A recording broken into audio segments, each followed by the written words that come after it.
Bonjour tout le monde. Avez-vous envie d'un sirop contre la toux qui soit 100% naturel, économique, sans alcool? Dans 3 minutes, vous allez savoir comment le réaliser. Alors, j'ai trouvé dans ton livre une super recette que j'ai même pu tester sur le sirop contre la toux, qui m'a beaucoup plu parce qu'elle est déjà 100% naturelle, sans alcool et je suppose donc accessible à toute la famille. Oui, alors là, ça va être un sirop en fait avec des huiles essentielles. Donc les huiles essentielles en interne, c'est à partir de 10 ans.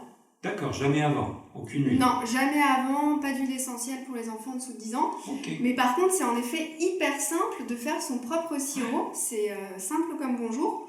Donc en fait, on va prendre déjà en base un flacon vide de 200 ml. Oui. On va avoir ensuite 50 g de sucre. Alors c'est mieux de prendre du sucre de canne complet plutôt que du sucre blanc.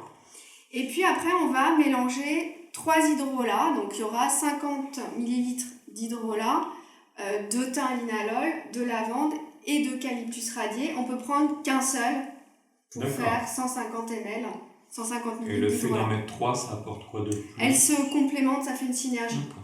Et un hydrolat, c'est juste pour... Ah oui, l'hydrolat, c'est l'eau de la distillation des huiles essentielles. D'accord. C'est ce qui n'est pas dans les huiles essentielles, on le récupère dans l'hydrolat? Voilà, en fait, on a des molécules qui sont hydrosolubles dans l'hydrolat qu'on n'a pas dans l'huile essentielle. Okay. Ça fait comme une tisane, il y a 0,5% d'huile essentielle. Donc c'est un bon complément. Voilà, ça c'est complètement adapté pour les enfants et les femmes enceintes. Très bien. Il n'y a pas de souci. Donc on met son sucre. Oui. On verse ensuite les 3 hydrolats. Les bouteilles complètes 50 ml, donc ça va faire à peu près un tiers. Oui. Et puis on va porter à ébullition très douce pour que le sucre fonde et que ça se mélange. Et ensuite, hors du feu, on va rajouter 3 huiles essentielles. Ouais. Donc on va avoir la lavande qui va être apaisante, antispasmodique. Lavande classique? Lavande vraie. Lavande vraie toujours. Ensuite, on a l'eucalyptus radié qui est une huile respiratoire, décongestionnante. Et on va avoir le thym linalool qui est un thym doux qui va remonter l'immunité, qui est anti-infectieuse. D'accord. Si on a une bronchite, on peut rajouter du cyprès qui est vraiment un spécifique décongestionnant des bronches, donc ça fait merveille.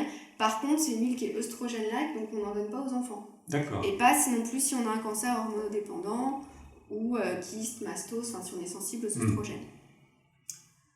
Donc on va mettre 5 gouttes d'huile essentielle de chaque. D'accord. À la fin, une fois que le sucre a fondu dans les hydrolats.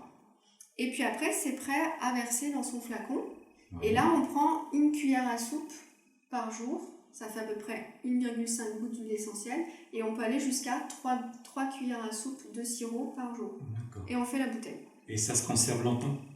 Ça se conserve au frigidaire, ça se conserve pas très longtemps. On peut le garder à peu près 3 semaines. 3 semaines, c'est déjà pas mal. Il faut le mettre au frigidaire. Ok.